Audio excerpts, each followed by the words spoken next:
In this simple video, I'm going to be showing you how you can create a new theme for your Windows 10. So by default, what I'm having, it's this Windows 10 with the blue theme. So what you have to do is click this start menu, go to settings. When you reach settings, click personalization. On the left hand side, click themes. And by default, as I told you, it's blue, what you're seeing here. So scroll down and you'll see the other free themes they will be showing you.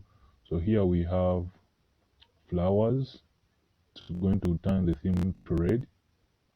As you can see, when the icons have changed their colors, here they are showing you how it will look like.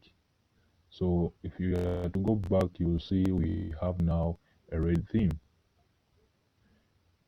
You can also scroll and test others, like this one.